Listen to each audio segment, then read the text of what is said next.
Hello, everybody. Welcome back to Xbox Casuals, the Xbox podcast. I'm one of your hosts, Corey Deargan. Alongside me, as always, is the very sleepy, very sickly Josh Finney.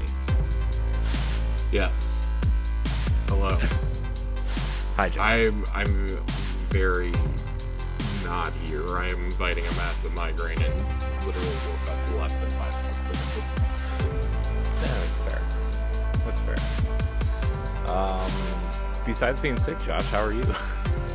Besides being sick, I'm good. I am, man. It's been a busy couple of weeks, but in a good way. Lots going on. With in gaming and out of it, I guess I should say.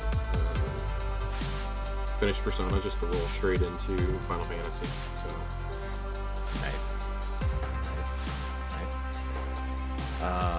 I moved. So that's Corey had something meaningful happen in his life. I just went from one giant Japanese game to another. That's fair. That's Yeah. big. It's a very, very nice setup behind you. Thanks. Josh, see what I have on display over here? You see the Halo 3 Legendary Edition, which is like my white whale at this point. Yeah. Got the cave and buy I it. had to put it on display. I also have my Sonic Mania collector's edition sitting on this side that you can't see. No, we cannot see that. Maybe mercifully. It's fun. Sonic Mania. It's chubby Sonic standing on a Genesis that's not real. I like how wildly the quality swings between those two games too. Oh, here's Sonic Mania. Here's Halo 3. Yeah, one of the most. Here's iconic... the ending to one of the most beloved trilogies of all time. Yeah, Sonic Mania. God. Oh man. It's been a fun week, Josh. Let me tell you, it's been a fun weekend. It has been a fun weekend. You're not wrong about that. You moved. I spent a lot of time on a road trip with Cloud, Tifa, Aerith, and Barrett. Let me tell you, Josh, I also began my journey with Cloud, Tifa, Aerith, and Barrett, but not the one that everybody else is playing. Not part 2 of 3. No, I'm playing the original Final Fantasy VII for the first time, right? Yeah, pretty much for the first time. I mean, I played I don't know. I here's the thing: the amount I've played, it wouldn't even be worth saying that I've played it. Yeah. So this is my first go around because Rebirth's hype got me, and the only console I had with me for about 2 weeks was my Switch and my Xbox Series S. So I was like, now it's just as good a time as any to start this this trip, this journey with these characters. Man, just Remake and Rebirth are so masterful. I do appreciate it when you buy Rebirth, at least when you buy it digitally. I don't know if it's the same if you buy it physically. When you buy it digitally, you get Final Fantasy VII Remake with it. Yeah, but you have to go into the store and actually search for the dual bundle. It is. So when I went to go when I purchased Rebirth, it was the default. Oh, really? Yep. It was the default on there. Because I actually was convinced that it was going to throw another charge at me, and I've already played Remake and beaten it, so I actually went out of my way to choose the non-bundled version. But yeah, no, they want to give you that with Integrate for free with it. I saw people complaining about this because there's a story so far catch-up mechanic in the main menu, and I thought that was a really weird complaint to have. Like, okay, so you're going to be upset that people don't have to go play like a 60-hour RPG to know what's happening here. Right. That is 20% of the original game's story. Oh no, I played this game 3-4 years ago. I kind of forget right. tiny things that happen. They're like, well, because Square has been running around apparently saying like you don't have to have played Remake to enjoy this, and I will say I don't think you need to play Remake to play Rebirth if you watch the catch up story. That being said, Rebirth is made that much more special if you played Remake and remember a lot of the side characters and a lot of like the minor characters. That is going to enhance overall what you think of this game, Hmm. and that's cool. I think that's a nice addition. There are changes that have been made to this game that are I just like I can't believe that this game looks like this now, like 25 years after the original came out. Yeah. Um, there are things. One of my favorite comparison screenshots is when you first step into the grasslands, when you leave Calm at the beginning of Rebirth, and you get a chocobo out there. That's the first quest it does is go get a chocobo. You get a Is it the fat chocobo. one? It's a yellow chocobo, Oh, and you get on the chocobo, and you're looking out at this super detailed world, and then and then I saw a side by side comparison of that with how it looked in '97, and it is Cloud on a yellow chocobo, and it's just a green polygonal cube that he is standing on essentially. And it's like, yep, this was considered top of the line. You've never seen anything like this. And I'm like, damn, I would just be disappointed if I saw that in my overworld compared to like a year later, you're getting Ocarina of Time, for example. hmm, And that's on the technologically inferior Nintendo 64 on a cartridge. It's just yeah. it's very funny. Like I understand and I appreciate that. Like, oh, when you're in the towns and like the combat system and especially the storytelling, Cloud's one of the very first unreliable narrators in video games, right? And it's so cool to see the changes between the two. Like I got the Costa del Sol, and it's like, oh my god, this is so like the Costa del Sol date is so different this time around. It's so weird, but again, like I think that if you really enjoy this is a game that like yeah, they made it to where you don't have to play the previous one, which is really nice because it kind of follows along like how the Uncharted games have worked and how like Sony's kind of like perfected this in a way. Like you don't have to have played the God of War reboot, but Ragnarok's going to be made way better if you played the reboot. You didn't Yeah. have to play the original God of War trilogy to play the reboot, but there's going to be like hints and nods, and like you'll understand Kratos better as a character. You'll understand like Cloud Tifa and Aerith's relationships especially better if you played remake. Hmm. But I would say as long as you have like a basic understanding of just like the story events, like somebody could do like a here's remake in 5 minutes, which is basically what the story so far is. Great. If you, I would encourage folks to still play it. You don't have to play it before Rebirth, but I do think it's more, especially like the content that I've seen thus far. Remake focuses a lot more because it's the early hours. Final Fantasy VII focuses way more on the relationship between Cloud and Aerith than Rebirth does. Rebirth is all about like him and Tifa like reconnecting after having been apart since they were kids and really like kind of coming to terms with who they are as characters. And I think Rebirth really fleshes that out in a way that I don't think the original game struggled with, but like fleshes it in a very modern way, fleshes it out. Hmm. Um, and I think all the characters get those moments. Like there's powerful character moments that are just they were already good in seven, but they're perfect here. Hmm.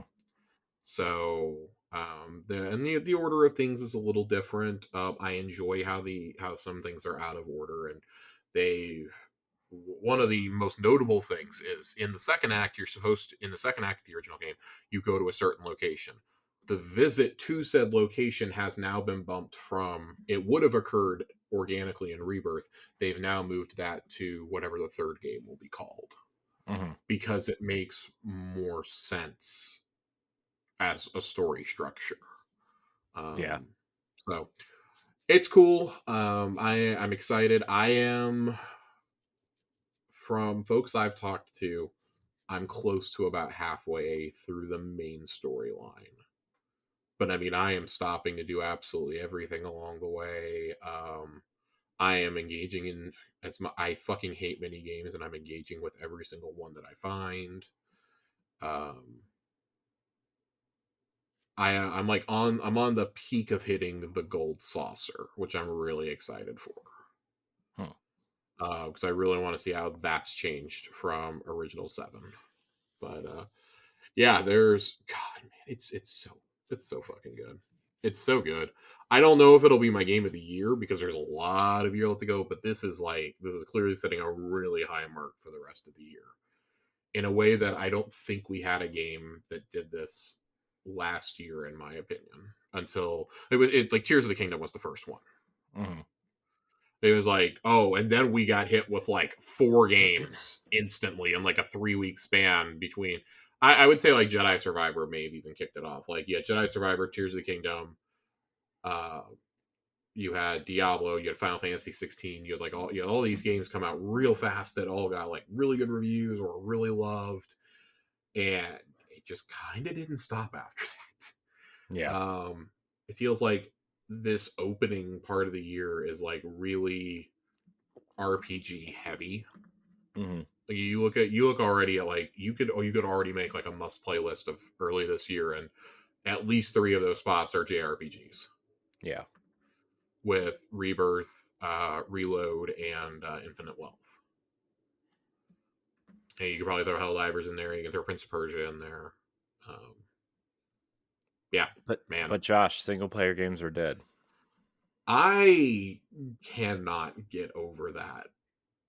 We're gonna have more to say on that later today, in regards to single players. But yeah, I think there's a difference between like single player games are dead and single player games are not profitable enough for us to care about. I think that's like the more like because gamers clearly want the single player games. Yeah. They just want them to be quality single player games. Like, you can't have a year where Baldur's Gate 3, Alan Wake 2, Tears of the Kingdom, Final Fantasy 16, Spider-Man 2, Jedi Survivor, like all these great single player games all come out and then be like and then deduce nobody wants single player games. Like, no, we want them. We just want you to we want you to try. But, Right. you know, you know, Right. like even something like Persona 3 Reload sold 1 million copies in its first week.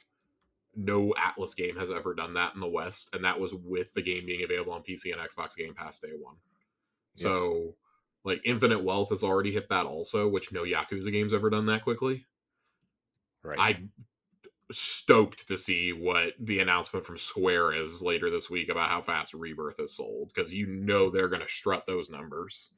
Hey guys, forget that we released Foam Stars 3.5 weeks ago. Here's the numbers for Final Fantasy Rebirth. But Foam Stars is the game as a service everybody's been waiting for. I can't stand you. I can't stand you. We have a lot of news, Corey. I know we got a lot of stuff Let's to. start blowing through some of this. I unless you've got other things you've been playing though, right? Yeah, but I mean it's nothing that I haven't talked about before. I started playing Hellblade again I need on to the Switch as finish it. well. I've never finished it. The thing is I've been playing it on the Switch actually. Interesting. Um Okay. um so full disclosure, Ninja Theory, before they were purchased by Microsoft, gave me this code to review the Switch version, and I never, I never reviewed it. So whoops. Oof. Um, I talked about it on a podcast though, so I guess that kind of counts. And I sent them the clip, and then nothing. So yeah, it's really interesting on the Switch specifically. Uh, I did 1K this on Xbox, which is why I'm playing it on a different console. Um, to get ready for Hellblade 2. And it's weird because it does the thing that Wolfenstein 2 did on Switch, which is all of the cutscenes are video, like video files of other versions of the game. and then when it transitions into gameplay, it like does this weird like cross fade thing into the gameplay graphics, and it's like very noticeably not as pretty as the cutscenes. And Interesting. it's definitely it's an experience on the Switch. Handheld mode though, like if you are in a dark room and you have headphones on and you're playing it in handheld mode and you like are just kind of sucked into the story, it's kind of it's kind of scarier that way in a lot of ways. So maybe the Switch version isn't the best way to play it, but I mean, like if you have it on Steam and you want to play it on Steam Deck or like a ROG Ally or something, like I think it might be a more interesting experience in handheld mode. So try it out, I guess. It's one of those that I really, really enjoyed when I was starting to try and play it. I didn't like playing it on like with my surrounds, or not surround sound, but I didn't like playing it through just my TV sound. When I put on my noise canceling headphones is when I found that my experience like just skyrocketed with the game. Yeah, well, they when the last time they updated it, which I don't really remember when that was, they put a thing at the beginning that says this game is more what they say. Basically they said play it with headphones because the Yeah, experience is better. So, that sounds right. yeah. So, I mean, if you're playing on PlayStation and you have those like 3D headphones, I would wear those. If you have some sort of 5.1 surround headphones, try those. So, but that's it. I mean, I've been playing Final Fantasy VII, the OG experience, and it is I'm having a good time. I do want to say one thing, Josh, and What's maybe your one thing, Corey? 10 or 15 years ago, maybe I wouldn't have noticed or it wouldn't have been a big deal or whatever. But man, so obviously, PlayStation 1 game, no voice acting, right? Right. You got to read all the dialogue. Let me tell you about Barrett's dialogue, Josh. From 1997, a room of, 40-year-old white dudes translating Japanese, trying to write for a, a big black dude, okay? It definitely I don't know if it aged well. We'll say that. That's my one thing, Josh. Uh It's it's very interesting. I don't remember enough about the original to be able to compare it to the dialogue now, but the dialogue now is fantastic. yeah, but also like I'm It's sure the voice team acted. translating is, obviously Oh, probably has more than significantly better. Yeah. yeah. And yeah, voice acted, like voice acting makes a big difference, and I'm sure like the voice actor for Barrett probably had some input on how he wanted to take the direction of the character, right? Like it's a way different world in terms of video game production, right? But man, Right. reading the dialogue from 1997. Oh boy. Uh so that's my one thing, Josh. But we have more than one thing to get through in terms of news. But the Hit me with first that news first story, one. Josh, a little bit surprising, in sort of a good way, probably to an extent. Um, Microsoft is losing a studio because they are going indie. Toys for Bob wrote on their blog that they are going independent. Hmm. They feel it is the best. I'm not going to read the whole blog post. You guys can go read it if you want. But basically, um, they want to go out and make their own games. They might work with Microsoft in the future in a possible partnership. Uh, and yeah, they feel like they can be more agile and a better studio, not under the crushing pressure of Activision putting out Call of Duty games every year and Microsoft. So congratulations to them. How do you feel about this? Um, man, I gotta admit, when I first saw the news, my heart kind of sank a little. Yeah, I And agree. that's be like, and I want to say this really clearly, like as an Xbox super fan, my Hmm. heart sank a little because I was like, God damn it! I think we all thought that was like the hidden jewel here. That was Hmm. like That was Yep. like, okay, we're going through all this bullshit, but you're getting something that Phil has clearly wanted for a long time. They've expressed the need for. If you want to keep growing Game Pass and grow your ecosystem, you got to have that family friendly studio. Toys for Bob is pretty damn good at that since the Skylanders days. And then this happens. Yep. This was in the works for a little while. Imran Khan was tweeting about this the other night. He said that, back when we heard the rumors that they were closing down a few weeks ago, and like people jumped to conclusions, and he was like, "No, I need y'all to like y'all need to take a deep breath. That's not what's happening here. Like I can't talk about it, but that's not what's happening here." Um, I this is good news. I Hmm. think this is really good news. This is a studio that clearly did not want to go down that path. They've seen what happens in a corporate environment now, like being forced into working on Call of Duty. The founders left even a Yep. couple of years ago over this, and they clearly negotiated it with Microsoft who let them go.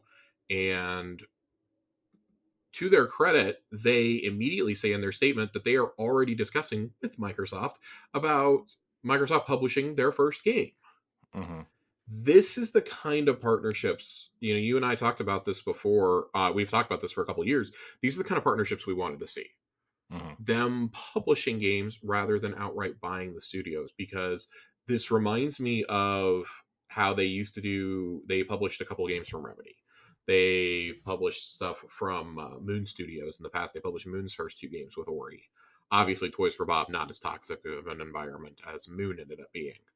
um, Yeah. there are some questions there, but I think there's a lot of fun to be had here also. Um, because now they can do whatever they want. They can do a truly original IP. I didn't see any clarification, but one has to assume that the IP rights for Crash and Spyro stay with Microsoft.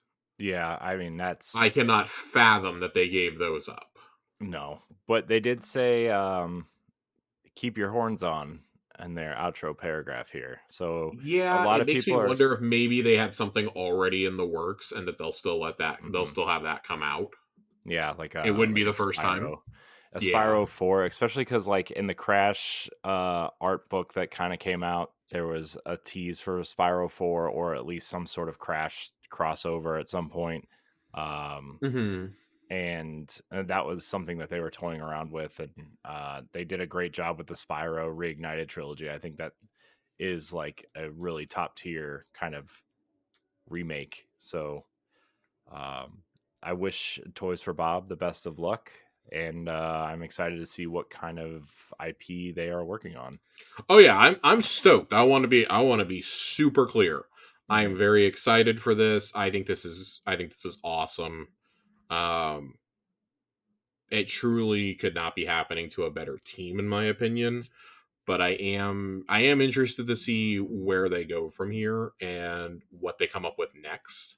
I like the idea of a studio being able to do this. I mean, like clearly they're going to need a publisher, because I've seen so many people be like, "Oh, I wish more studios would do this." And I don't know if y'all understand. Like most indie studios that start up never release a game, Hmm. or they release a game and it's just not profitable and they have to close down. I had read something like 85 to 90% of studios are like that. And like, no, we don't need more of that. We need more financial backing from the billion-dollar entities here. We need folks like Microsoft and Nintendo and Sony to invest in these smaller studios. And I like what Microsoft is doing. Already talking, them and Toys for Bob are already talking. They took the new team from the former Volition developers and gave them work working on Clockwork Revolution. They've partnered with Eidos and Crystal Dynamics to work on Fable and Perfect Dark, respectfully. Like, Hmm. they are seeking these outside studios and they're throwing work their way. And I think that is a much healthier and organic way to grow your business than just run out and buy a publisher. Yeah, So, also, congratulations, Toy for Bob, on escaping the Call of Duty mine. yeah, that's the big thing, right? I mean, That's, yeah. I No kind more of Wumpa League either. yeah, I kind of like God. really thought maybe if they stayed with Microsoft, they would get out of that anyway. But now they're like never going back, and it's kind of exciting. I think that was kind of the decide. I feel like that was the deciding thing when, like a month or two ago, we kind of heard that like Microsoft wasn't looking to like change up how things were going over there just yet. I think Hmm. that combined with oh, Bobby is finally gone. I can only imagine that once Bobby was officially out of the building, the heads of Toys for Bob were like, "Yo, Phil, can we talk?" Yeah. Like that is a studio that I feel was like really mistreated, and I mean you could say that for almost every studio at Activision, if not every studio. Hmm. But Toys for Bob especially, like taking a team that makes platformers and toys to life and telling them no, you're going to work on Call of Duty, like what the fuck. Right. And then you're going to drive the creators of the studio out, by the way.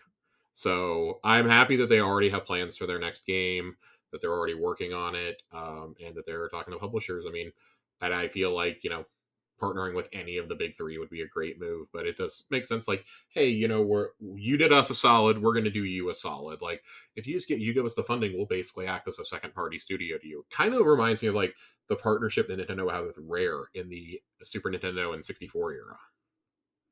Like that's like what this partnership could end up being eventually, Hmm. because so few studios do what Toys for Bob does. Hmm. So Yeah. good for you guys. There's Yeah. another studio we have to celebrate too. Yeah. So everybody knows we like to talk about Embracer Group here. We love the Embracer Group here. We love them. Love talking about them. Saber Interactive have purchased themselves back from Embracer Group, as well as keeping the rights to these Knights of the Old Republic remake for $500 million. Josh. I don't know how this is gonna go. Saber, if you guys don't remember, Saber basically has never made an original game. Um, Good luck, I guess. They're retaining 3,500 employees, which seems incredibly unsustainable. But I'd rather this than Embracer go and gut the studio. So we'll see. Jason Schreier said last week, he was like, yeah, Knights of the Republic isn't dead, but I have no idea if that thing's ever coming out, essentially. Like, nobody seems to know. And, like, this is the latest thing that throw. This actually may save it a little bit more, frankly, Hmm. but I don't think anybody should expect this thing to be good if I it would ever does expect come it to out. be a solid seven. That would be higher than I expect it to be right now, frankly. Um, I just cool. I'll always be happy for studios getting away from Embracer rather than getting shut down. I hope to God Crystal Dynamics is next. Yeah. Um, Yeah. Crystal and Eidos just get away and make it Crystal Austin and Crystal Montreal or something. I don't know. Yeah, and don't sell them to Amazon. God, don't sell them to Amazon. I am curious. I know this is our next story, but I want to weave this into it. Yeah. Gearbox is apparently set to be sold, and we should be finding out within like the next week or two. By the time we do this next step, do the next episode, we should know who they're being sold to.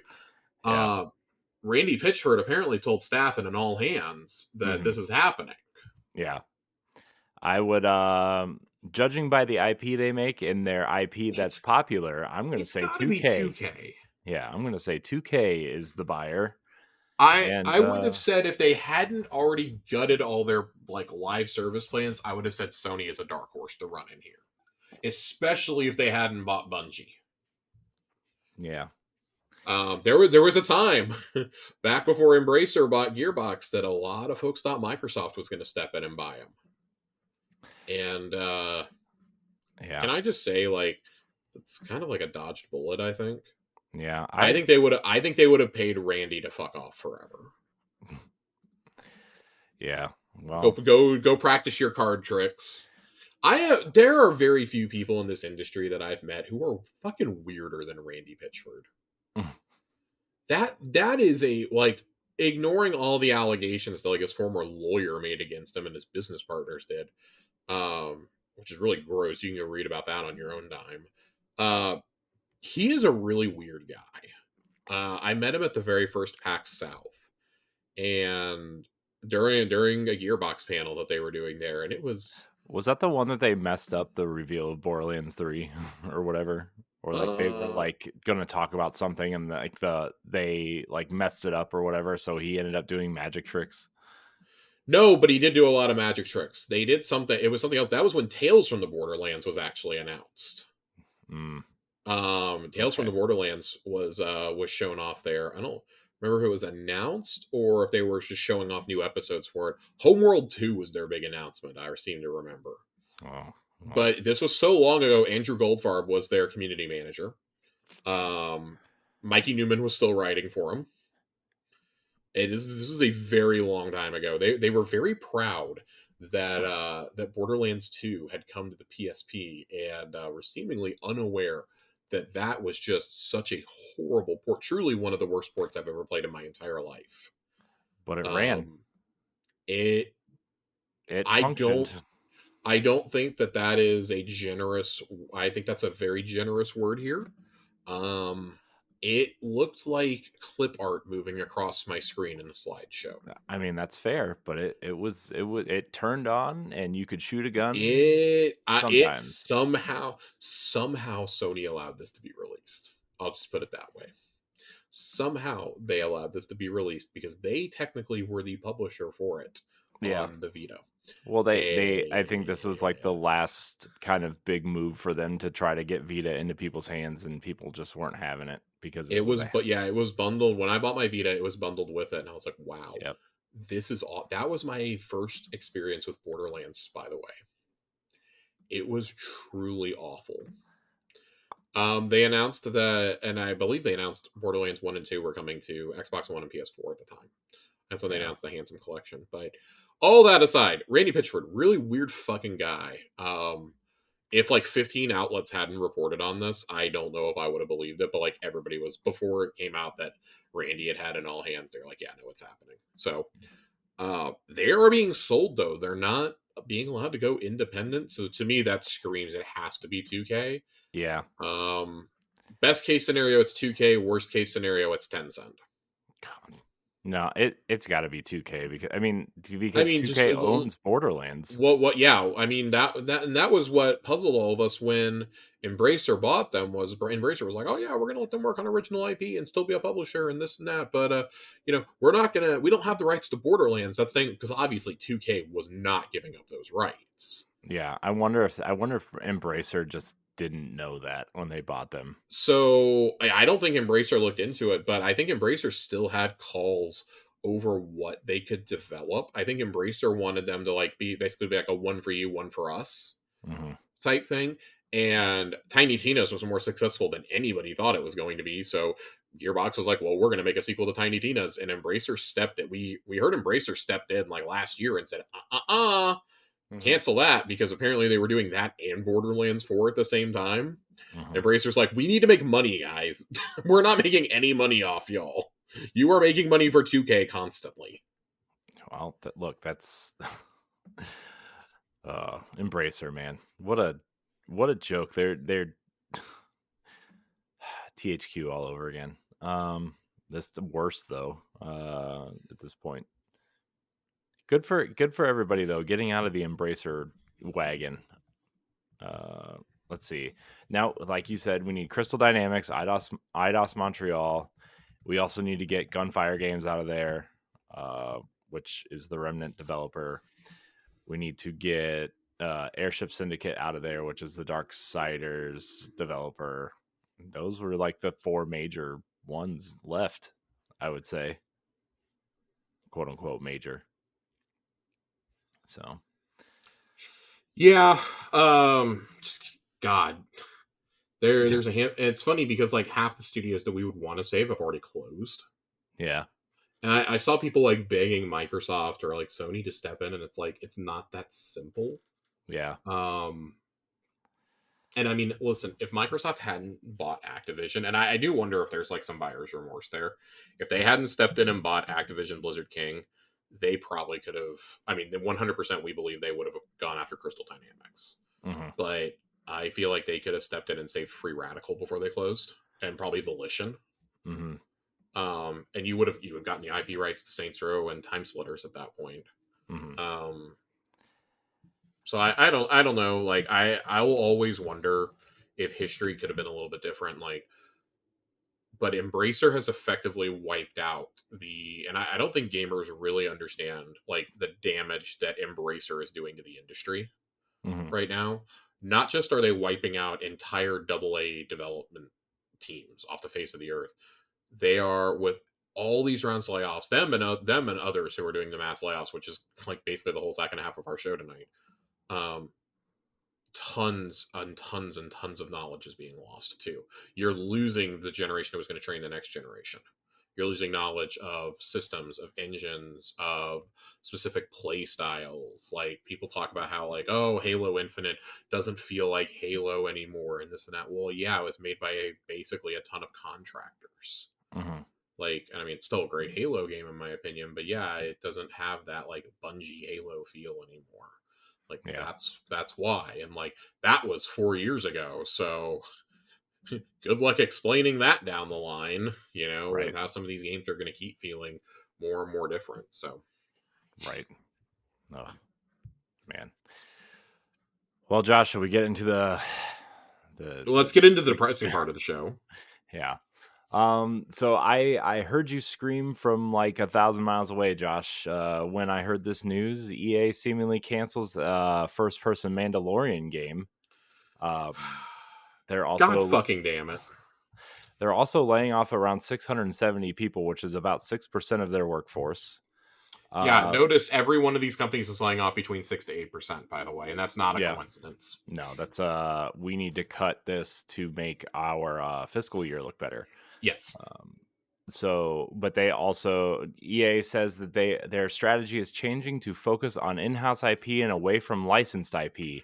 But then they came So out and said that they are continuing work on a third Jedi game, the Iron Man VR and Black Panther games, which tells me that those games are too far along to cancel. So not only that, but then today they confirmed that the Star Wars RTS game that was in development at Respawn is still in development. So I Yeah, want to know, out of all of these projects, how a first person shooter made by the best first person shooter studio on the planet, by the way, yeah, is suddenly canceled. Because I'm sorry, you've seen how well the Jedi games sell. You're going to tell me that a game set where you play as a Mandalorian, not the Mandalorian, but you play as a Mandalorian bounty hunter during the time around Empire Strikes Back, Return of the Jedi, blah blah blah. Which, like, by the way, that kind of like screams, "We made a Boba Fett game." yeah. Um, you're gonna tell me that you didn't think that that was going to be profitable for you? That's on you. That's on fucking EA at that point if they didn't think that was going to be profitable. Right. Also, I don't think I've ever seen so much outcry and just like outright depression over an unannounced game getting canceled. Yeah, We had heard rumors about this game like forever. We knew that Respawn was working on another game, and then 2 weeks ago, Tom Henderson from Inside Gaming announces it. Basically says, "Here's the details on it," and then 2 weeks later, it gets canceled. hmm I do not believe that you saw the reaction online to that and said, this won't make us any money. Let's keep making the RTS though. yeah. Let's make that. Let's make I the RTS. just I can't believe this. Like, listen, I understand a third Jedi game, it's gonna sell 10 million copies without blinking. Can't wait for Okay. that. I can't wait for it. That is probably beginning of next generation at this point when that comes out. Yeah.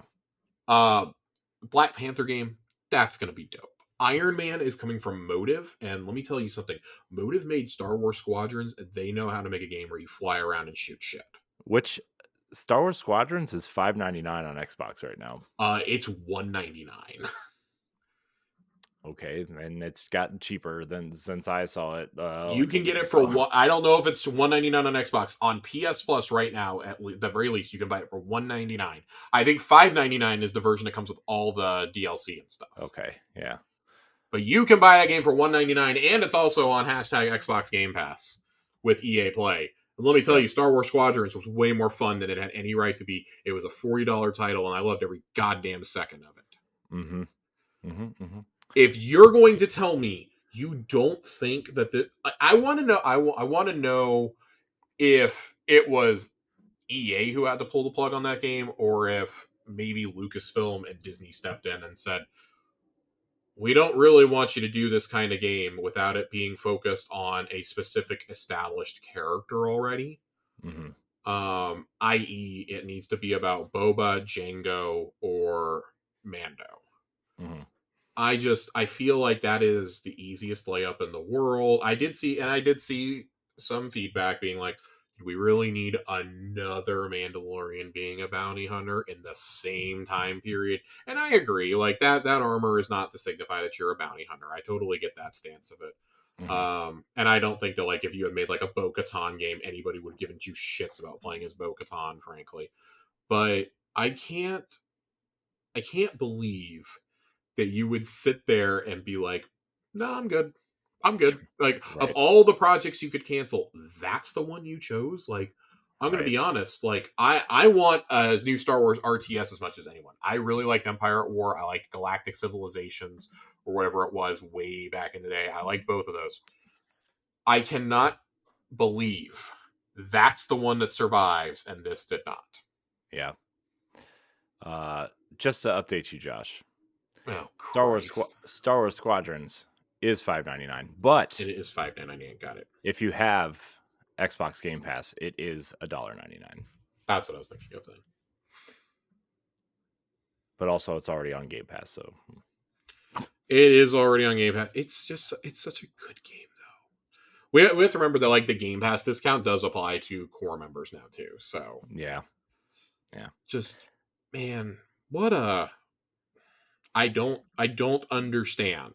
So I have a question for you, Josh, and I don't mean for this to take over the conversation, but like, what are some quote unquote internal IP that people care about from EA that people care about that have good entries recently that aren't licensed games? Dead Space, like, So that was what I was trying to get at because they specifically said it also in regards to Respawn, and it's like the only internal IPs they have are Titanfall slash Apex, and y'all seem to be completely averse to doing anything with Titanfall that's not Apex. By the way, keep in mind Titanfall 2, one of the best first-person shooter stories of all time, mhm. and got absolutely sent out to die alongside Battlefield 1 And Call of Duty. It and was Call of like the Duty. week between those two. Yeah, it was the week between those two. Also, Battlefield 1 sold like 20 million copies, and that Call of Duty also sold really, really well. So, like, I get it. People are going to they have a limited amount of money to spend. Why buy three multiplayer first person shooters all in a row? Hmm. And guys, I hate to break it to you, you're never getting Titanfall 3, first of all. But I found it very funny that then they come out and say, oh, yeah, we have a game from the director of Titanfall 2 in the works at Respawn. It's in the early stages, it's in the prototyping phase. So why even talk about it, first off? I think it was Jeff Grubb who was talking about it today, and he was like, "Yeah, it's in the early stages. It's still in the prototype phase. Like they're still figuring things out. So basically, it's in incubation." But he like stressed that this is not Titanfall 3. It's just another game set in that universe. And I'm like, okay, this is just getting offensive at this point. Like, I don't care if it's Titanfall 3. I just don't care about that universe anymore. And I know that I'm That's not alone in that either. But the reality is like people will be like, "Oh, Titanfall 3 would sell so good," and like, I actually don't think it would. I'm going to be honest with you. I feel like by the time it came out, people wouldn't care, right? Because it's been so long since Titanfall 2 plus it would be a minimum of 10 years between Titanfall 2 and 3. yeah, plus Apex has kind of taken over that universe, Oh and yeah, Apex is definitely the better known aspect of that universe now, right? So, it annoys me because like Titanfall 1 didn't sell great because EA decided to strike a deal with Microsoft and make it an Xbox exclusive, which by the way, fucking killed it on arrival. Okay, like that game should have come out like a year later, frankly. They should have just delayed it. It launched with not enough content, basically all uh, the hallmarks of last generation. plus like the Titanfall 2, Xbox was also not in a great spot either at that well, point. it came out like 3 or 4 months in, and like I think it would have been much bigger if it had actually been a launch title. It may have actually saved the launch at that point. Yeah. But Xbox had a whole lot of bad publicity at that time, but it didn't take off on PC either, is the thing. It didn't take off on PC. Titanfall 2 did not sell well. Like those who played it were like, yeah, it was really good, but Man, I'll tell you, I bought that game day one. I was in those online lobbies. There was nobody playing that game. Mhm. There's nobody playing it. There's been a very small, dedicated group of people who keep playing it on Steam and things like that. Kudos to you guys who have been playing it for like 8 years now, but it's time to let it go. Yeah. Um, these games, neither one of them sold well. And I Mhm. can I can understand the first one, you being like, well, that was only on Xbox, this and that. And then you realize it was also on PC, and like people weren't like gaming as heavily on PC, but they weren't in 2017 either. I do think if you released it now, maybe like best case scenario, you get a Helldivers scenario where like it just becomes like the meta game for like a month or two. But I don't think EA is smart enough to understand that, yeah, that would probably do numbers, and that's an original IP that you're not licensing out. I think they look at it and go, it's not producing content for Madden or FC Ultimate Team. It's not an infinite revenue model like Apex. We can't put any pop culture characters into this. Like, there's nothing you can do. And I think that's in the most cynical version of my mind, that's what they see. And they realize they can't do any of that, so why bother? Mhm. And that is a damn shame. I really hate that Respawn is. I really would love for Respawn to get away from EA, and they just can't. They're not going to be able to at this point. Yeah. Um, man, I mean, at least Respawn is producing, I guess. Respawn is the Respawn is the EA studio that's doing things right. I'll put it that way. Yeah. And that's Um, because, for the most part, until now, basically, EA has largely just stayed out of their way. Like, yeah, their games may not have sold like incredible until Jedi Fallen Order, but mhm. they stayed out of EA basically stayed out of their way and let Vince do whatever he wanted to do. I mean, to the point that he's now running Dice. Mhm. So, like, oh, they're hoping he's going to come out and save Battlefield, but oh, wait, we're going to close the studio that was headed up by one of the creators of Halo, by the way, Right. that was supposed to deliver a single player experience in the Battlefield universe. And if there's anybody I trust to do it, it's probably Marcus Leto's team. But no, we're not going to do that either. Right. I just he announced he was leaving, and then 24 hours later they announced they were closing the studio. Just like, Yeah, and he said he had no idea they were going to close the studio if he yep. left, which I is don't, and I don't know if I don't want to like spread shit. I don't know if I believe that. Just because like we see people, oh, I had no idea, but it's like the timing is just too coincidental. yeah, That's kind of how it felt here. yeah. I don't know. I don't know what to believe. I'm just not going to Yeah, say anything cuz I don't know, to no, be honest. that's about how I feel. Um, God, this is only the first of the layoffs. I know. Um let's see. Sony, by the way, also laid off 900 people. Let's see. Let's run down this list this was just the last Yeah, week, Josh. let's just go through So, these because I Sony, think like Sony's the major one to talk about here. yeah, Sony lays off 900 people. EA lays off 670 people. Deck 9 lays off 30 people. Supermassive lays off around 90 people. Radical Forge, which is the co-developer of Sea of Thieves, laid off 6 people. They're a small studio, but still. Uh, Yeah, and we are 64 days into the year, Josh, and 8,100 plus people have been laid off that have been reported so far. and last year we had around 10,000 at the end Hmm. of the year. So, Hmm. it doesn't seem like the tide is going to be stemmed anytime soon. Hmm. But that at this point, it kind of like depends. That like really depends on Embracer at this point, to be Yeah, frank. yeah. I wanna back up to two of these. So before we go in, because I think the Sony one is a really big topic to go over. Hmm. Um, I Yeah. will note that with Deck Nine, the heads of the studio all took pay cuts in an effort to save as many jobs as they could. Hmm. Um, I do think if we're going to call out the bad, we got to call out some of the good also. Yeah. It didn't do a lot. And I mean, like, obviously, that's not a comfort to the people who were actually laid off, Right. who understandably have every single right to be upset.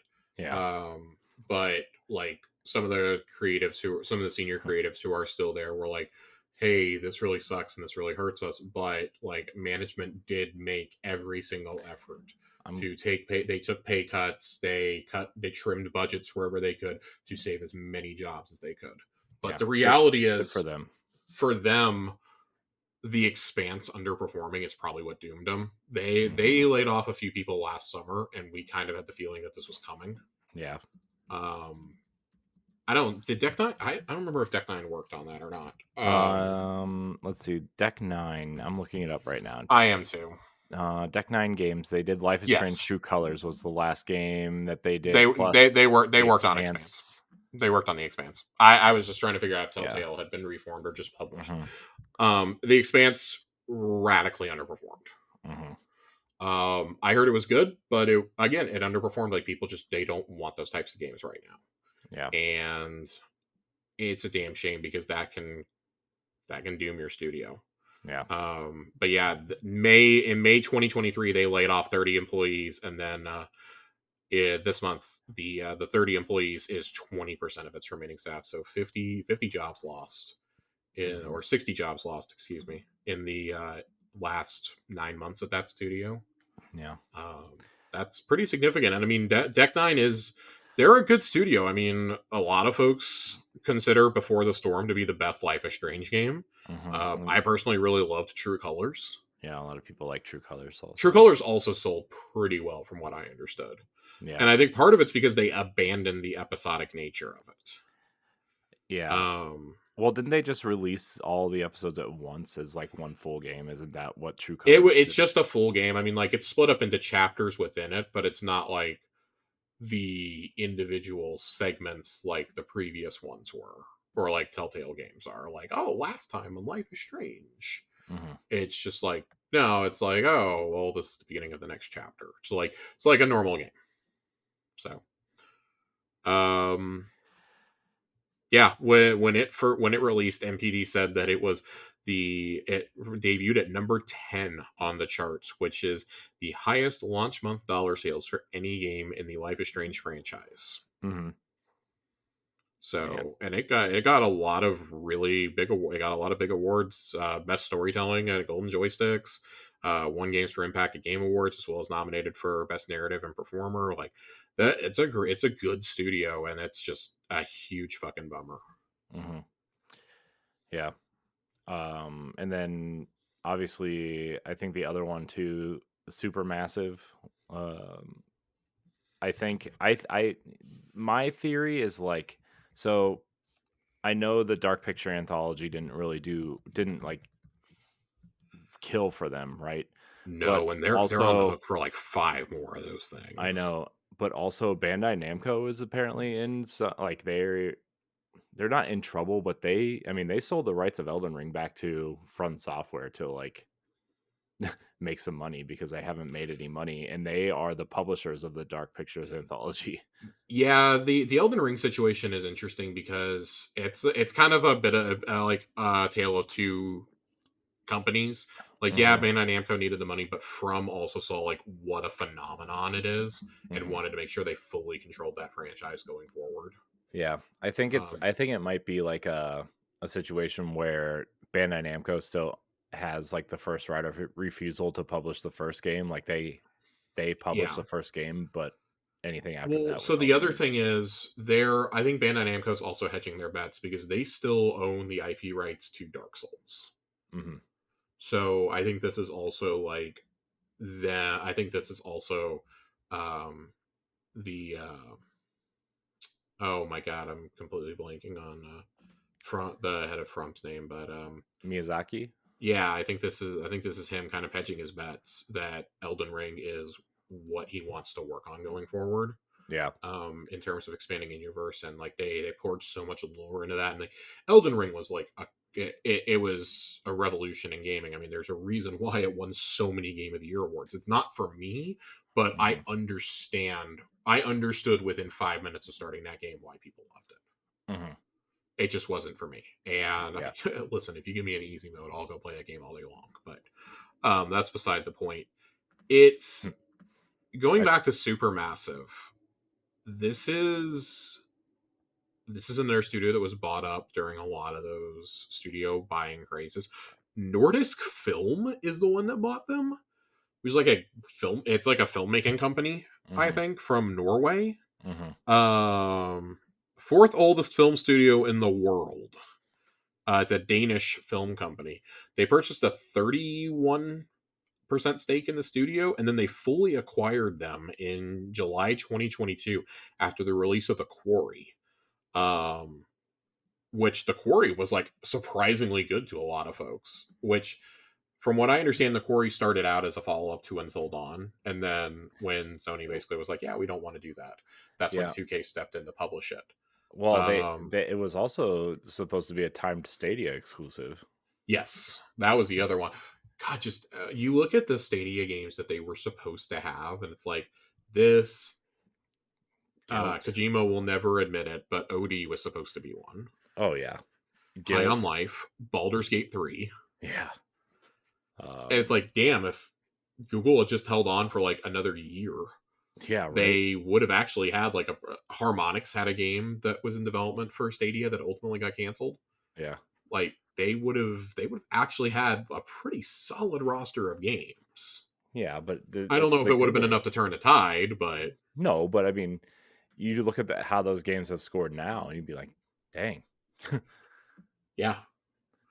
So, Some other little tidbits on Supermassive. The company co-founders left as of January 2024, and then the next month, 90 employees were informed that they were going to be laid off out of 150. mhm. Um, that comes from Jason Schreier. Supermassive still has not confirmed how many they laid off. They just confirmed that they will be doing layoffs, not how many actually got laid off. So Mhm. not great. Not great times over there. Nope. They're still working on Dark Pictures anthology. I mean, they have 3 games coming out within the next year. They have Little Nightmares 3 coming out this year, God, I forgot which about kind of Little weird that Nightmares. they're the ones making that, by the way. Right. Bandai Namco's publishing that one. Um, the casting of Frank Stone, which is a game that is set in the Dead by Daylight universe, that comes out this year, and then they are working on the next Dark Pictures game. I Yep. really wish I was joking about this, but supposedly in 2022 they filed trademarks for 6 potential future entries. 5 of them featured the Dark Pictures branding, Mhm. subtitled Craven Man, Directive 8020, Intercession, Winterfold, and Switchback. So, and 2 of those have come out. Switchback VR and Directive 8020 has been announced. So, Yeah. uh, but they stated in November 2022, we're having conversations about what's beyond game number 8. God, Yeah. I don't. So, If they I, make it I, that long, apparently.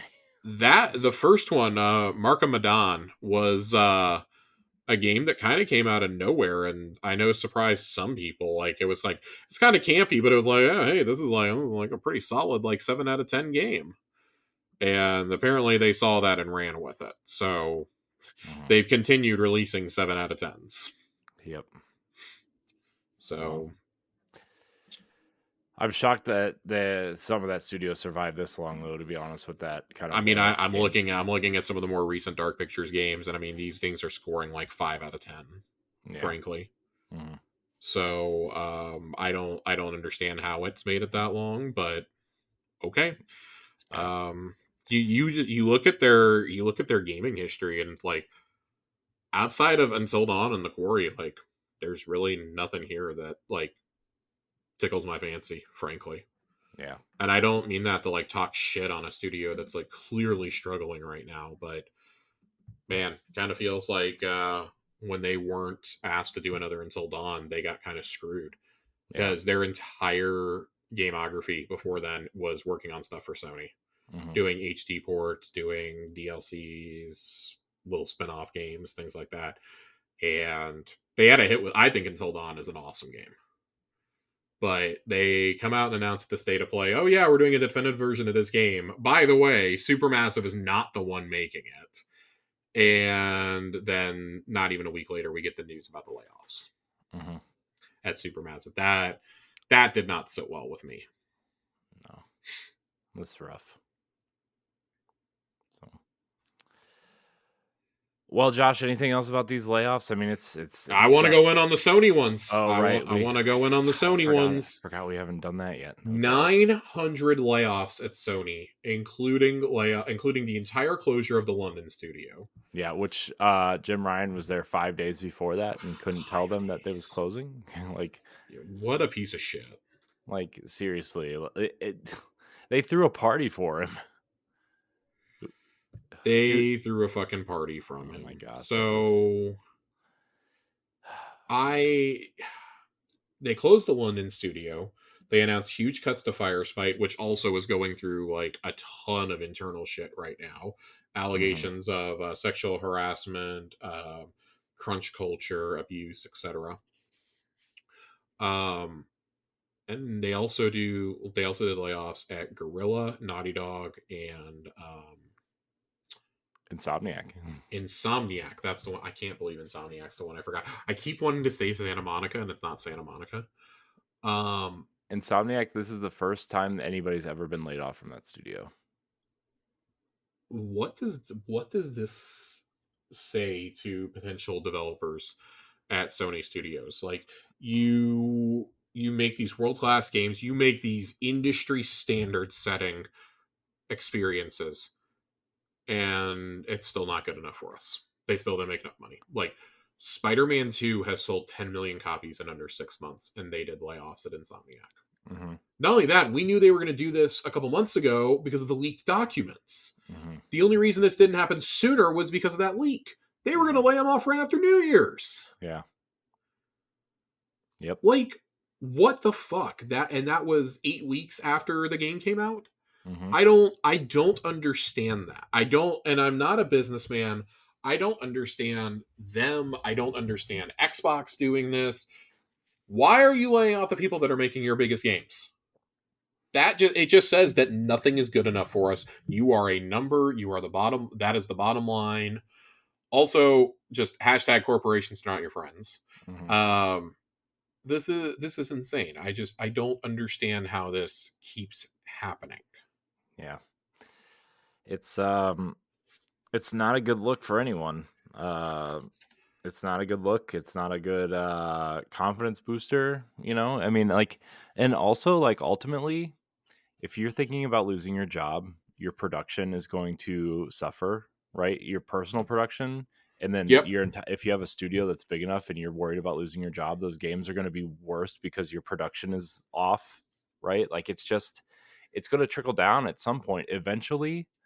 And I'm not saying like it's going to happen overnight, but like, you know, the next game from Naughty Dog, whatever it is, could be, instead of a 10, it could be like an 8, which whatever, still fine. But you know what I mean? Like this is gonna trickle down. And it's it's rough, man. And also like we know Sony's not done because obviously Bungie's situation is gonna I feel like we're gonna be talking about that in 3 months when Final Shape comes out. Um so I don't know, man. This is rough. It's not good. It's really bad. This Yeah. this is really bad. Let's be Hmm. honest. Yeah. I don't. There is no way to sugarcoat this. This is bad. Um, Yeah. Also, all three of those studios, or every studio that we know of that had layoffs, either was deeply involved in creating VR experiences or was working on games as a service. Naughty Dog specifically was that Last of Us game that got canceled or shelved or whatever. Which I still think it's really dumb to lay those people off because, like, you're really going to tell me you can't use the people who are working on that to help you get Last of Us Part 3 out the door quicker? You're really going to tell me that? Like, they already understand the combat clearly. You're going to really tell me that? Or, like, I don't know, reappropriate the people who are working on the online system specifically? Like, hey, you have a major project at Bungie that needs to get out the door that you just laid people off from, by the way.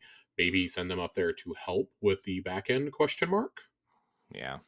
Again, I don't know anything, but like this is just as an outside observer, these are things that I'm thinking about. Like I have no idea what you're doing with Gorilla and London Studio and all that. What the other thing that this really reinforces for me is that Sony is becoming even more Americanized than they already were. Hmm. Because now you have the closure of London Studio, Japan Studio is already closed. Firespite is clearly spiraling. Like Polyphony is about your Polyphony and Gorilla are about your only non-US studios still. Media Molecule too, which is a Media. shocking So from what I understand, basically the decision came down to Media Molecule or London studio to be closed, and and Medium. I truly cannot believe Media Molecule survived. It's because they're a BAFTA award-winning studio, and the I studio just head is a BAFTA award-winning studio head, and I just that's I like, you want to talk about a studio that doesn't make you fucking any money? It's they haven't made it's them. anything relevant since Little Big Planet 2. I mean, Dream, because I don't feel like this is too extreme to say. Dreams was a flop. Dreams of a flop, Tearaway was a flop. They didn't make Little Big Planet 3. Um, Yeah, they didn't make that or Sackboy's Adventure, did they? nope, Sumo Digital did both of those. God, fucking Sumo Digital. There's a name I haven't thought about in a long time since the Crackdown 3 debacle. Yeah. Um, yeah, I'm shocked that Media Molecule is the one that survived out of all three of out of the studios that took the biggest hits. I really can't believe that Media Molecule came out in one piece. Like, their next game basically has to be a hit, or they are 100% next on the chopping block. Yeah. I mean, I know a lot of that studio left on their own accord anyway. Yeah, Like the two of the three founders left, and they took a lot of the animation team with them to go work on a game instead of tools for a game that wasn't instead happening. of working on Dreams. Yeah. Dreams I Die think Hard. I want to say the concept behind Dreams is amazing. Should have been on PC. If that game would have come to PC, I think that you'd be looking at a totally different scenario right now. Should have been on PS Plus for PS4 and PS5 and out of the gate, and it should have been on PC. I will note that we're sitting here talking all this shit about Media Molecule. They did lay off 20 employees last October. Yeah. Which is not super duper shocking. The technical director of the studio left back in 2020 to join NVIDIA as a researcher for them. Well, he's probably making a ton of money now because they're God, yeah. dude. Yeah. I mean, yeah. I don't know what, since Little Big Planet karting, they really haven't done much. Yeah, Tearaway and Dreams, which, I mean, hey, kudos to you. Dreams is a thing, but It happened. it happened. I just don't. It came out at a really bad time, also. Um, Sure, but it was a man, great idea that's not for the console audience, especially the PlayStation yeah. audience, expecting a single player experience, right? I You, mean, you know what it reminded me of? Obviously, it wasn't this bad, but it reminded me of how Xbox tried to hype up Project Spark. ooh, yeah, that's a thing I didn't think of for a while. It God, I try to forget that it We got a existed. Conquer prequel out of that. How disappointing. Um I find it really interesting because Media Molecule has a great philosophy. They want to have as few employees as possible. Mhm. And before the layoffs happened, they had about 130 employees. So now they're down. They're now down probably to under 100. I just, God, I cannot believe that's the. I just can't believe, like, again, like, I understand, like, you bring up a great reason. They're a BAFTA award winning studio. Like, that the only awards they've ever won are BAFTA, but, like, I get it. You want to keep them intact when that happens, but man, just talk about a studio that has, like, you want to talk about how things don't make you money, and then you're going to go lay off from Insomniac and Gorilla and Naughty Dog, but not a studio that literally hasn't made you a dime in like 8 years. That, like, actively costs you money. Yeah, it's rough, man. It's yeah, I don't know. I feel like more and more recently that PlayStation's internal studios seem directionless in a way. Not Yep. completely directionless, but like, you know, it seems like the studios want to do one thing, and Jim Ryan had a different plans, and now Jim Ryan's out, but they've already shifted into those plans, and now they're trying to course correct on the fly, and this affected a lot of teams, a lot of games, and a lot of studios.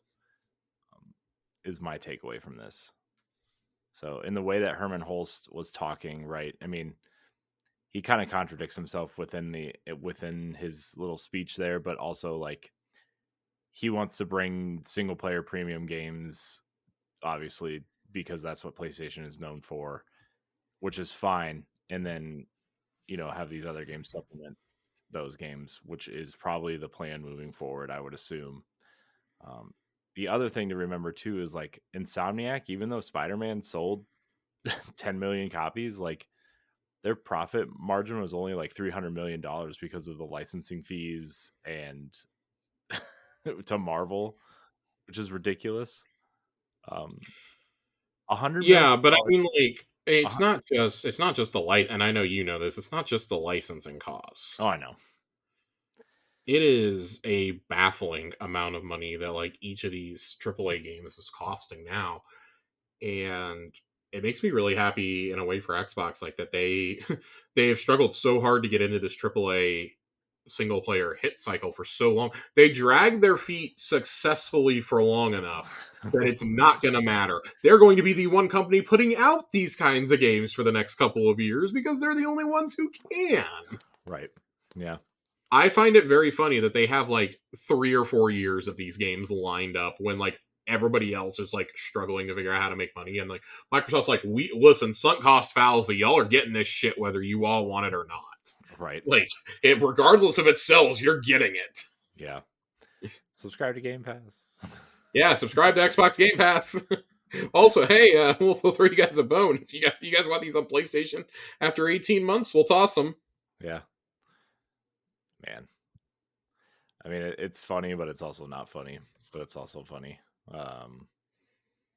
So I don't know, Josh. Do you have anything else you want to say about these layoffs? I'm really tired of Uh, talking about layoffs, to be honest I'm with really you. tired of talking about layoffs, and I really don't think we would have spent as much time on them tonight if it wasn't Sony and EA.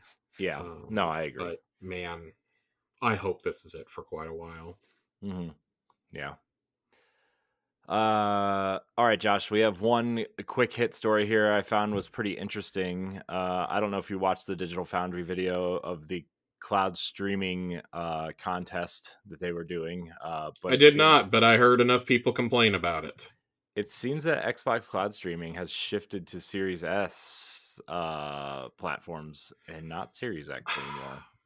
Okay, so I don't know if I buy this. Like, I need Microsoft to come out and have a clarification on this Yeah, because S and X use largely the same hardware. The problem with the hardware always was the chips. yeah, It was always the chipset, and we know for a fact they were using the Series X chips. hmm Like, we actively know that yeah, that is why we did not have Series X consoles in the hmm first year. That's part of why they were so scarce, yeah, is because they were using those chips to do it. I just can't imagine you ripped all that out to put Series S in there instead. That makes no sense to me. yeah. I don't know if I I don't know, buy and I'm that. not. Digital Foundry is like the best in the business at this kind of stuff, so like I don't want to be like poo pooing on their parade, but I would love to hear some clarification from like Jason Ronald on this. hmm Just like, I mean, it doesn't affect me whatsoever. Yeah, I think it still works okay. You're clearly still a ways off. Um, I have not. I'll put it this way: I have not heard a single goddamn person talk about PlayStation streaming. I've seen them talk about the Portal, but that's a remote play device, yeah. I mean, I don't. and PlayStation's always done remote play good. Yeah. Also, like, I don't know if premium is even like worth subscribing to at this point. What do you get? You get the PlayStation 1 and 2 games, I guess, PlayStation 3 streaming games, and then you get demos and streaming, cloud streaming. That's what you I get still from think it's this. so. You get the PlayStation Classics catalog too, but I still think it's so funny that they effectively locked demos behind the most expensive one. Like, if you're paying for that, you probably don't need the demo of Horizon Forbidden West. Like, you probably own these games. Let's be totally honest. Right. Right. It's very silly. It's very silly to me. Yeah. And that's $18 a month too. Yeah. Gross. I cannot wait to cancel my PlayStation Plus. It renewed on accident this past year, and yeah, I'll probably take it down to like the base version. Yeah, I'm on Essential right now. So, and since they gave away Final Fantasy Remake and Integrate for PlayStation Plus a while ago, I don't need to have it to play it. So neat. Um, but yeah, I don't really care about this. I think it's weird. I I think want this is a weird nothing clarification. for right now. I think this is a weird nothing burger. Yeah. Until like more people can use cloud streaming, like and that maybe that was Microsoft's thing, like, oh well, why should we expend all this effort and all this processing if like people aren't using it? Most folks are using it. We know most folks are using it to try a game out or to start a down like log on to start downloads and stuff. Hmm. That does not surprise me. Hmm. My new TV has an Xbox Just app that you can log into and stream. the infrastructure simply isn't there yet. Hmm. And this is another classic example of Microsoft is too early to the party. Thankfully, this time not to their detriment. Yeah. Um, and they didn't run out screaming cloud, cloud, cloud like TV, TV, TV. Jeez. Which I Oh. still think that whole thing's overblown, but that's another topic for another day. Um, I'm interested to see because I mean, obviously, cloud is going to become much more important as we head towards the next generation. This generation's probably still got 3 solid years left. Hmm. The absolute earliest you'll see a new console will be fall 26. With the news of the PS5 Pro possibly coming this year, I think Xbox is just going to bite the bullet and be like, nope, we don't have the most powerful console in the world anymore. But we're going to pump our next console out in fall 26. Hmm. There had been rumors it was being moved up from 27. I do think that that's accurate at this point. Um, so I'm interested to see because I think it's got to have a pretty strong emphasis. It's going to have a pretty strong emphasis on cloud. And I think also they're kind of pivoting and going, okay, well, you want to do that? Cool. We're gonna work on having a handheld uh, Xbox component. Like maybe instead of a Series S, maybe that's what the companion console is this next time. Which would be great. I'm It'd be into it. incredible, and I shudder to think of how much it's going to cost. So I would probably in line with imagine the Steam probably in Deck. line with the I would say at least. I was going to say probably more in line with how much the premium version of the ROG costs with the Extreme processor. Yeah. I would say probably around 600. Yeah. Well, I think the high end Steam Deck is 649, so Yeah. probably somewhere in that range, which gross, but I want it. So, well, Josh, we do have a question in the Discord. We do have a question in the Discord. This comes from our pal Jiggly Panda.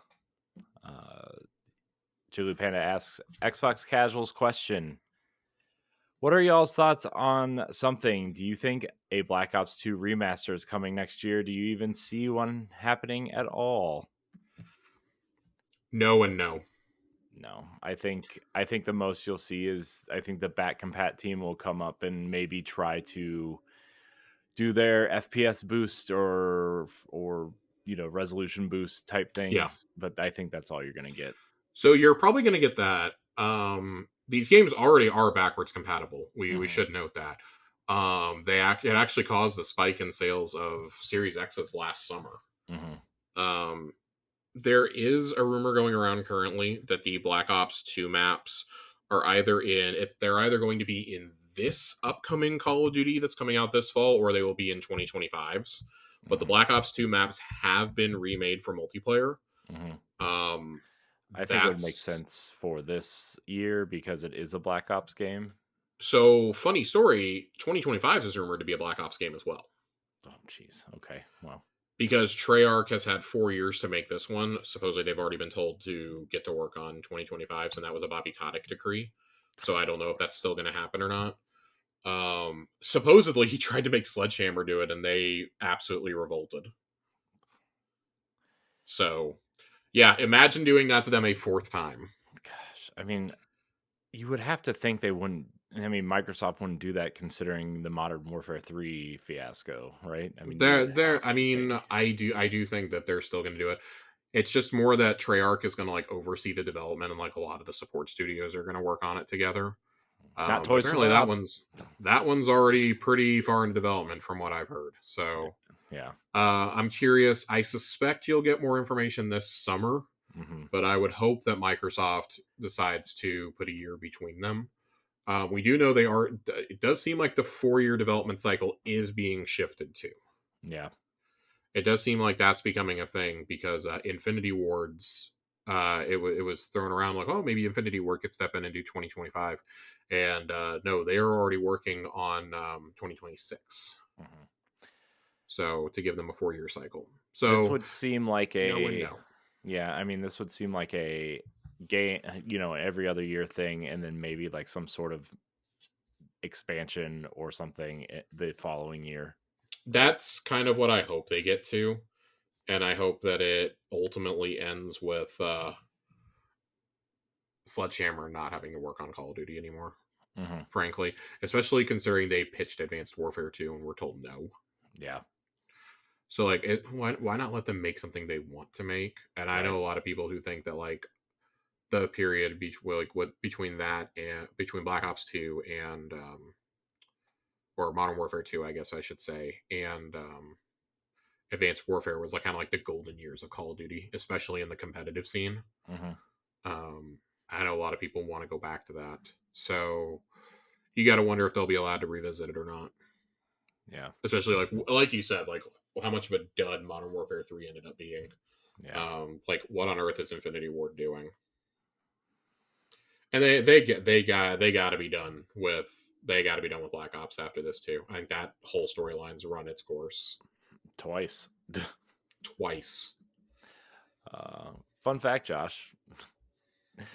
Black Ops 2, I think, was the last Call of Duty that I actually played all the way through, and I played it on the Wii U.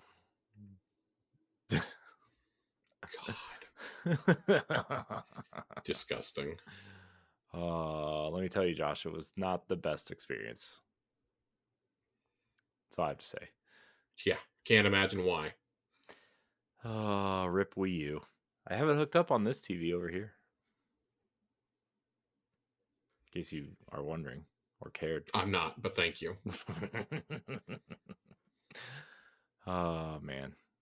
All right, Josh. Let's talk about what's coming to Game Pass this week. The big drop though is that Diablo is coming at the end of the month, which is Yeah, Diablo's at the end. We'll have more details on Game Pass, but it Gesundheit.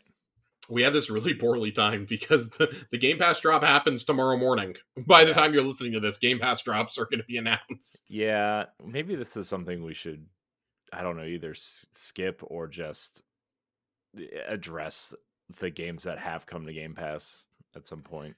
Yeah, yeah. This is a segment that needs work, but basically March 5th, which is the day you're hearing this, Warhammer 40,000 Bolt Gun is coming, which is like their Oh weird boy. Doom like that's not great. It looked promising when the trailers came out, but I heard it was not very good. I don't know, I haven't played it, but I did hear it was not very good. Um Also, like in the last couple weeks since we recorded, Josh, Bluey the video game came to Game Pass. Maneater, Madden NFL 24, Indivisible, Space Engineers have all come to Game Pass. Also, a reminder if you are looking forward to Dune Part 2 or have seen it or want to see it, the Microsoft Flight Simulator Dune expansion is also available now. Yes. And then leaving on February 29th, so these are already gone, Madden NFL 22 and Soul Hackers 2. Oh, Soul Hackers too. Mhm. Just I don't think there's a place for. I mean, there's a very small niche for like Soul Hackers these days, but it's very clear that Atlas understands that what's going to make them money are their Persona style games and not more Shin Megami Tensei style Yeah, experiences, which is what Soul Hackers ultimately is. yeah, Recently was on sale for $3.99 at GameStop. yeah. So Also a reminder, not specifically pertaining to Game Pass, Xbox is doing a partner preview They on are. March 6th. They announced it this morning. Some of the games that will be on there are Nutsugami, Path of the Goddess, Tales of Kenzara Zao, and then the first Berserker Kazan, and more. It's going to be a 30-minute presentation, and this is going to air at 10 a.m. Pacific, noon Central on March the 6th. I'm actually really stoked for this because I like that they are like clearly focusing on undercovered games. Yeah. This time around, I mean, the big headliner of the last one they did was Infinite Wealth. Yeah. And I think we all agreed like it was fine. It just like that format needed a little bit of work. Hmm. So I like this. This to me, this is like their equivalent of a state of play. I like that they're not announcing it like a week and a half in advance like the last one either. Like, hey, we're announcing this 2 days out. It's kind of low key, but I've seen a lot of people already be like, hey, I'm interested in all three of those games. I want to tune into this. Yeah. That. Um, What was it? The Zao. What was the full I'm name? very excited for that Yeah. one. That basically looks like Prince of Persia, the new Prince of Persia game, which was awesome. Publishers including Capcom, Nexon, EA, and others with more than a dozen new trailers over the course of a Ooh. 30-minute broadcast. Dragon's Dogma is probably dropping in there at some point, right? Street Fighter 6 and Dragon's Dogma. So from Capcom. I don't think Dragon's Dogma will. I'm pretty sure Sony owns the marketing on that one. Do they? Every time it's been seen, it's been at a Sony presentation. Yeah, I guess that's fair. So, but I think that I want to say that Path of the Goddess, I want to say, is a Capcom game. Right. I forgot that one that we all thought was Onimusha at one point. Yeah, I'm pretty sure that. Yeah, that's the Capcom game. Yeah. So that does not surprise me that that's going to be there. Yeah. That's pretty cool. Um, So, and I do like that they emphasize here our partner preview format is all about sharing exciting games news from our talented studios across the globe with no frills, just new game reveals, release date announcements, and fresh gameplay from upcoming games and unique behind the scenes stories from developers on the Xbox Wire. This seems to just be indicating that, like, hey, by the way, there are not going to be any first party games. They don't explicitly say it here, but I'd be really shocked if there were. Yeah. I just don't think that there will be. I mean, the But most I could this is cool. see. I like this approach. Yeah. I mean, the most I could see would maybe be like a second party game. I don't know. But Yeah, it would have to be them like publishing something. Contraband, where's that at? God, I honestly kind of keep forgetting that Contraband exists. I wonder if Xbox is hoping everybody else kind of forgets Contraband exists I too. think Xbox would like to forget that it exists Yeah. because that game was supposed to be out like 2 years ago. Yeah. Well, now I now just, now you have all these great games coming out, and it's gonna get lost. God, dude. I mean, I think it was going to get lost anyways, but Yeah, but now definitely. Mm, yeah, I don't know. I'm curious to see if we get anything else announced. I don't think you're going to get anything from Microsoft mm. here, and I mean, with with good reason. They do say like there will be announcements for Xbox, PC, and Game Pass here, so I'm interested to see maybe that Capcom game becomes the day one Game Pass game. Yeah, Worth noting, they did put Exo Primal on Game Pass day one last year, so yeah, yeah. I wonder if one of those Monster Hunter Stories games maybe because it was announced at the Nintendo Direct, but they didn't I announce found any it very specific funny that game. all the stuff afterwards was like emphasizing that it's coming to Nintendo and PlayStation, Yeah, and like no mention of Xbox. I know. Bothers me. Oh well. Anything else, Josh? Before we get out of here. No, I think that's it. Great. Well, everybody, I want to thank you for watching or listening to this episode of Xbox Casuals. You can find us every Monday on your podcast service of choice and on YouTube. But you can check out our sister show, Tower Casuals, every Thursday or every Friday. Sorry, every Friday. And subscribe, share, rate, review. Josh, thank you for your time tonight. As always, where can we find you? Twitter at Josh_Finn. I'm still here. Still here. Two N's. Uh, you can find me at I am Corn HD. You can follow us at Tower Casuals. Thank you so much for watching and or listening. And until next time, we love you. Goodbye.